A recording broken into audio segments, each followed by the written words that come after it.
Hello everyone, welcome and welcome back to my channel. मैं हूं आपकी स्टोरी टेलर दिया और आप सुन रहे हैं राह इश्क यानी कि समीरा और अवनी की लव स्टोरी।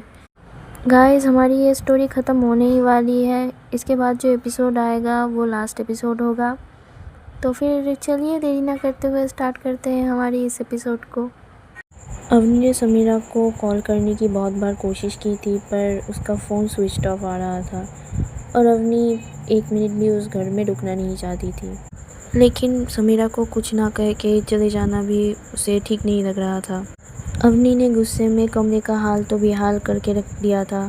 सब कुछ बिखरा पड़ा था। उसने फिर से समीरा को कॉल करने की कोशिश करती है, पर इस बार भी कॉल नहीं लगता।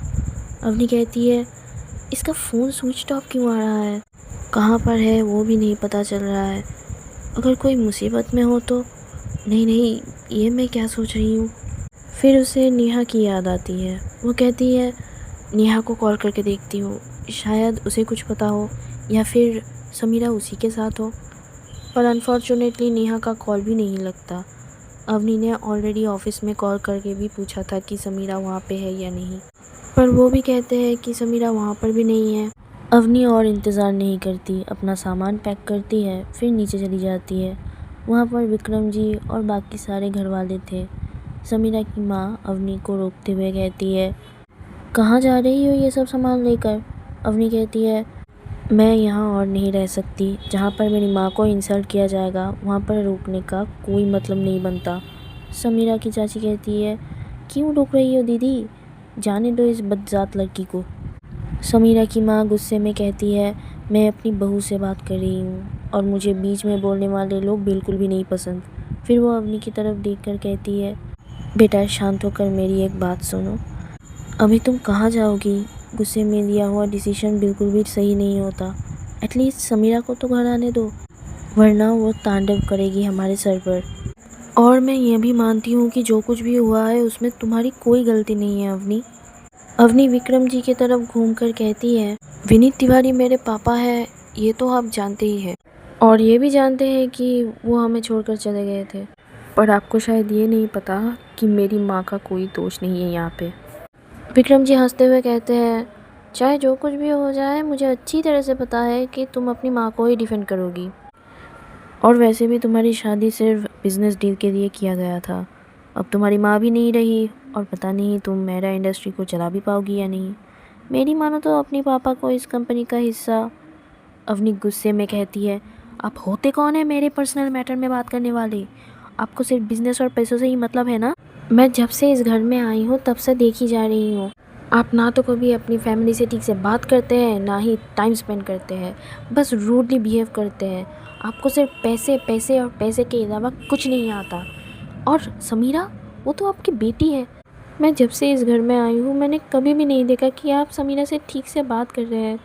जानवरों की तरह बिहेव करते हैं आप उनसे। पता है उसको कितना ज़्यादा तकलीफ़ होता है, वो कितना ज़्यादा रोती है। कभी आपने खुद के गिरेबान में झांक कर देखा है कि आपने कितनी गलतियाँ की हैं? और आप मुझे एडवाइस देने जा रहे थे। अपनी एडवाइस अपने पास रखिए। विक्रम जी इतना ज़्यादा गुस्सा हो गए थे कि उनकी आंखें लाल हो गई थी और वो कहते हैं, निकल जाओ मेरे घर से बदतमीज़ लड़की। अवनी एक और लफ्ज़ भी नहीं बोलती और वहाँ से चली जाती है।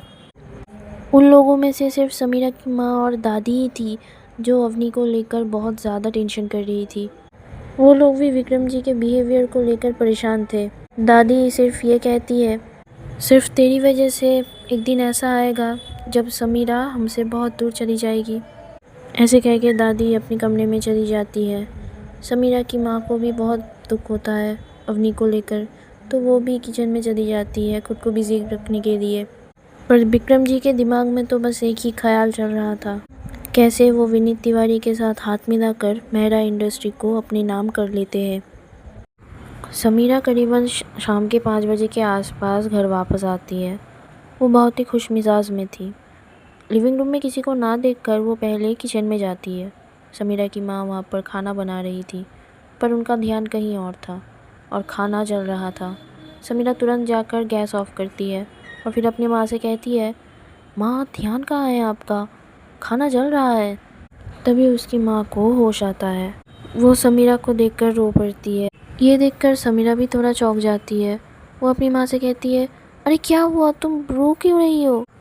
तो उसकी माँ कहती है, तुझे मैं कब से कॉल कर रही हूँ, फ़ोन स्विच ऑफ आ रहा है, तुझे अकल भी है या नहीं? दादी की तबीयत ख़राब हो सकता है, घर में कोई लड़ाई हो सकता है, तब मैं तुझे कैसे कांटेक्ट करूँगी? समीरा अपनी माँ को हक कर लेती है और फिर कहती है, शांत शांत, पहले आप शांत हो जाइए, फिर मुझे बताना कि क्या हुआ है। तो समीरा की माँ समीरा को थोड़ा दूर करके कहती है, क्या हुआ है, क्या नहीं हुआ है ये बोल। कुछ भी ठीक नहीं है इस घर में। अवनी के साथ तेरे पापा की बहुत भयंकर लड़ाई हो गई है और वो घर छोड़कर चली गई। ये सुनकर समीरा को बहुत बड़ा झटका लगता है। वो गेस कर पा रही थी कि उन दोनों के बीच में क्यों लड़ाई हुआ है। फिर भी वो अपनी माँ से पूछती है, ऐसे अचानक से उन दोनों के बीच में लड़ाई होने का रीज़न क्या है?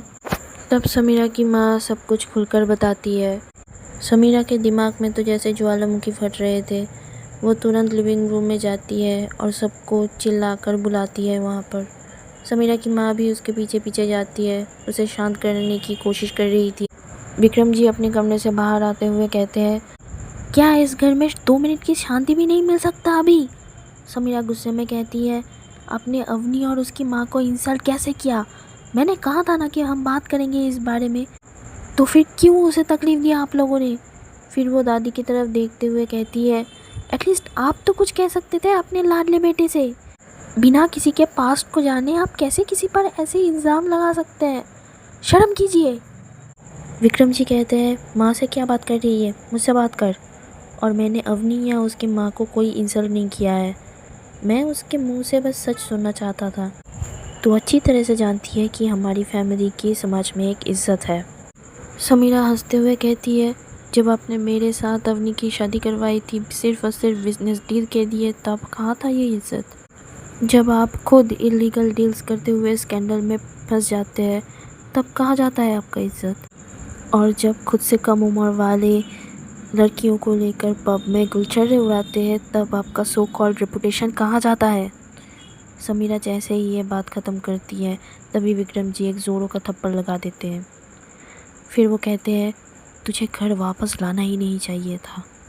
समीरा की माँ अपनी बेटी के हाथ को पकड़कर विक्रम जी से दूर करती है और फिर कहती है, सच में तुम हैवान बन चुके हो, अपनी बेटी पर हाथ उठा रहे हो, और क्या छुपाओगे तुम मुझसे? सब कुछ तो जानती हूँ मैं, बस बेवकूफ़ होने की एक्टिंग करती हूँ ताकि घर में शांति बरकरार रहे। विक्रम जी कुछ नहीं कह पाते तो समीरा की माँ फिर से कहती है, मैं नहीं चाहती समीरा डिप्रेस्ड होकर अपनी लाइफ बिताए। अवनी उसके लिए एक परफेक्ट मैच है, चाहे जो कुछ भी उसका पास्ट हो, मुझे उन दोनों के रिलेशनशिप से कोई भी प्रॉब्लम नहीं है, मुझे बस अपनी बेटी की खुशियों से मतलब है। समीरा अपनी माँ की बातों को सुनकर बहुत शॉक्ड हो जाती है। उसके पास्ट में जो इंसिडेंट हुआ था उसके बाद से वो अपनी माँ को भी बहुत गलत समझती थी। समीरा को उसकी माँ बहुत प्यार से कहती है, मैंने तुझे बहुत दुख दिया है बचपन से, कभी भी तेरा साइड नहीं लिया है मैंने, तुझे सफ़र करने के लिए छोड़ दिया था, पर अब और नहीं, मैं तेरे साथ हूँ, मेरा आशीर्वाद तेरे साथ है, और देरी मत कर, जाकर अवनी को समझा, वो चाहे तो मैं भी माफ़ी मांगने के लिए तैयार हूँ, पर उसे जैसे भी करके हो इस घर में वापस ला। विक्रम जी कमरे के अंदर जाकर गुस्से से दरवाज़ा बंद कर देते हैं और दूसरी तरफ समीरा की चाची और उसके बाकी सारे फैमिली मेम्बर्स वो भी धीरे धीरे अपने अपने कमरे के अंदर चले जाते हैं। सिर्फ समीरा, उसकी दादी और उसकी माँ ही वहाँ पर थी।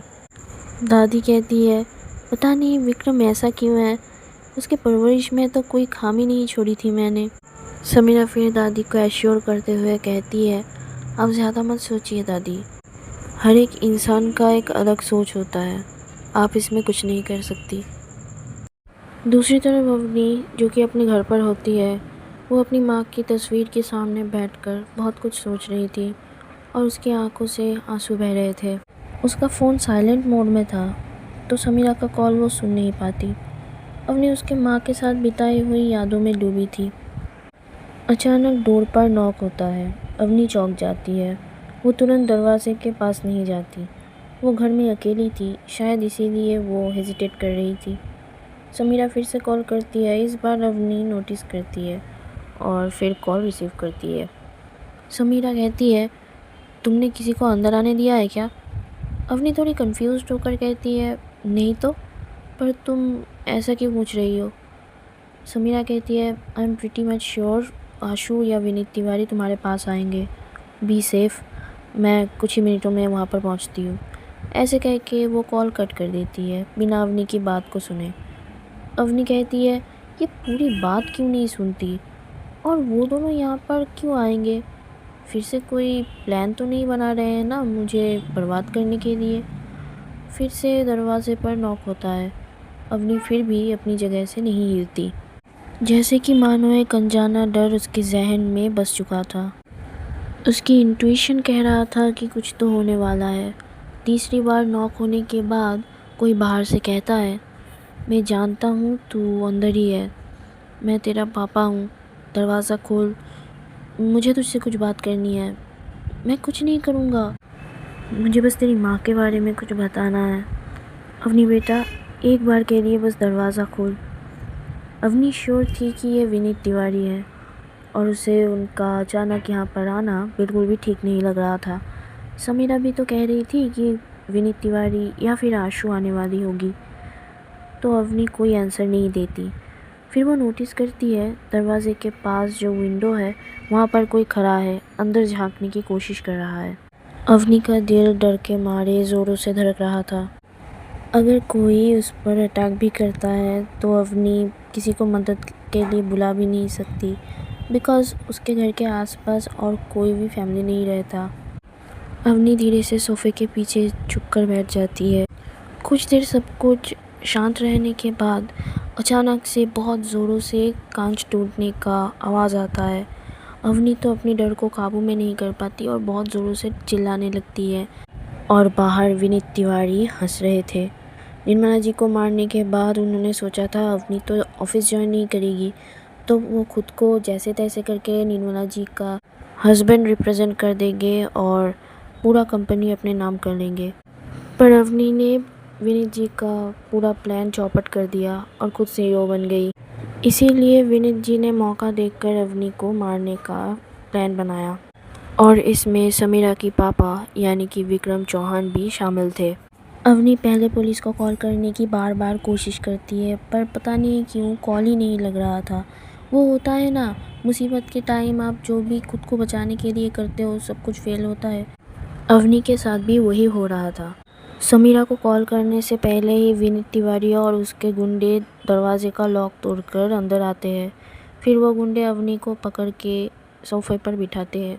विनीत उसके सामने वाले सीट पर बैठते हैं और फिर कहते हैं, अपने बाप से पंगा ले रही है? कब से कह रहा था दरवाज़ा खोलने के लिए, पर तू तो अपनी माँ की तरह ही ढीठ निकली। किसने कहा था तुझे कंपनी ज्वाइन करने के लिए? अवनी को डर भी लग रहा था और गुस्सा भी, तो वो कहती है, वो मेरी माँ की कंपनी थी और मैं उनकी बेटी, तो मैं उस कंपनी को ज्वाइन करने के लिए किसी थर्ड पर्सन से परमिशन लेना ज़रूरी नहीं समझती। ये सुनकर विनीत जी अवनी को एक ज़ोरों का थप्पड़ मार देता है और फिर कहता है, बहुत ज़बान चलने लगी है तेरी। यू नो व्हाट, तुझे तो पहले ही मार डालना चाहिए था। याद है जब 14 साल की थी तो तेरे साथ क्या हुआ था? अवनी के जहन में फिर से उस दर्दनाक दिन की यादें वापस आती है। वो टॉर्चर, दर्द, चीख, सब कुछ फिर से उसे वीक करने लगते हैं। विनीत शैतानों की तरह हंसते हुए कहता है, काश मैंने उन लड़कों को ऑर्डर दिया होता कि तुझे पूरी तरह से मार कर डंप यार्ड में फेंक देने के लिए, तो आज मुझे ये सर दर्द झेलना नहीं पड़ता और वो कंपनी भी मेरे नाम होता। अवनी को सच जानकर बहुत बड़ा झटका लगता है। उसकी आंखों से दर्द भरे आंसू आने लगते हैं। उसने कभी भी नहीं सोचा था कि किसी के पापा ऐसी नीच घटिया हरकत भी कर सकते हैं। अवनी पूछती है, मैंने आपका क्या बिगाड़ा था? मैं तो आपको जानती भी नहीं थी तब, और मैं तो कभी भी आपसे नाराज़ भी नहीं थी, ना ही मैंने कभी आपको किसी चीज़ के लिए दोष दिया था। तो आपने ऐसा क्यों किया मेरे साथ?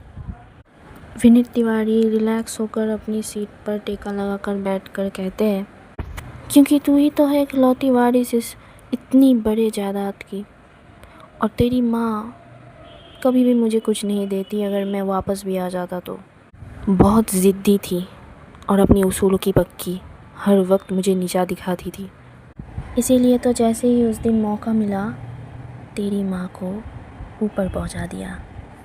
ऐसे कह के विनीत तिवारी ज़ोरों से हंसने लगते हैं। अवनी गुस्से में खुद को गुंडों के हाथ से छुड़ा कर विनीत जी का गला दबा देती है और कहती है, मैं तुझे जान से मार डालूंगी, तूने मेरी माँ को मारा है, मेरी लाइफ बर्बाद कर दी है, मैं तुझे नहीं छोड़ूंगी। विनीत तिवारी एक झटके में अवनी को खुद से दूर करता है और धक्का मारकर ज़मीन में गिरा देते हैं। अपनी जैकेट के पॉकेट से कुछ कागज़ निकालकर कॉफ़ी टेबल पर रखते हैं और कहते हैं, जल्दी से इस पेपर पे साइन कर दे, मेरे पास फालतू के ड्रामेबाजी के लिए कोई टाइम नहीं है। वैसे भी तू तो मरने ही वाली है, तो ये नेक काम करके ही मर, शायद स्वर्ग में जगह मिल जाए तुझे। ऐसे कह के वो सभी लोग हंसने लगते हैं। अवनी तो किसी भी हालत में वो पेपर साइन करने के लिए राज़ी ही नहीं होती, तो वो गुंडे बहुत मारते हैं अवनी को। बहुत ज़्यादा टॉर्चर होने के बाद भी जब अवनी कागज़ पर साइन करने के लिए ना कहती है तो विनीत तिवारी अपने पीछे से एक गन निकाल कर अवनी के माथे पर रखता है और कहता है, साइन तो तुझे करना पड़ेगा ताकि मैं इस कंपनी और इतने बड़े जायदाद का मालिक बन सकूं। और बाप होने के नाते तो मेरा भी फ़र्ज़ बनता है तुझे कोई अच्छी सी जगह भेजने का, है ना, जहाँ पर तू सुकून से रह सके। अच्छे बच्चे की तरह साइन कर दे। अवनी को दो गुंडे पकड़ के रखे थे, तो अवनी ने उस कॉफ़ी टेबल पर एक लात मारी जो कि विनीत तिवारी के पैर पर जाके बहुत ज़ोरों से लगा। वो दर्द की वजह से अपना गन हटा लेता है। तभी अवनी भी एक गुंडे के हाथ पर काट देती है और जैसे ही वो अवनी का हाथ छोड़ता है तो दूसरे गुंडे के नाक पर एक ज़ोरों का मुक्का मार देती है। फिर वो दौड़ के दरवाजे के पास जाने ही वाली थी, पर तभी विनीत तिवारी ने एक ब्लैंक फायर करके उसे रोकने के लिए कहा, पर अवनी कहाँ ही सुनने वाली थी। वो दौड़ के डोर ओपन करती है और तभी एक और बार गन फायर होता है। अवनी देखती है दरवाजे के उस पार समीरा और बहुत सारे पुलिस खड़े हुए थे और कोई एक पुलिस ने गन फायर किया था। समीरा तुरंत जाकर अवनी को हक कर लेती है और फिर उसे साइड लेकर जाती है। पुलिस ऑलरेडी अंदर जाकर विनीत तिवारी और उनके जो गुंडे थे उन्हें पकड़ चुके थे। पुलिस ने जब फायर किया था तो वो गोली जाकर विनीत तिवारी के दाएं पैर पर लगा था। तो चलिए गाइस, इस एपिसोड के लिए बस इतना ही। मिलते हैं हमारी स्टोरी के लास्ट पार्ट में। आई होप कि आप लोगों को ये एपिसोड भी अच्छा लगा होगा। और एक बात है, बहुत सारे लिसनर्स रेगुलरली मेरे वीडियोस तो देख रहे हैं पर सब्सक्राइब नहीं कर रहे हैं, तो डू सब्सक्राइब। एनीवे, तो मिलते हैं नेक्स्ट एपिसोड में। तब तक के लिए take care of yourself, have a good day. Radhe Radhe.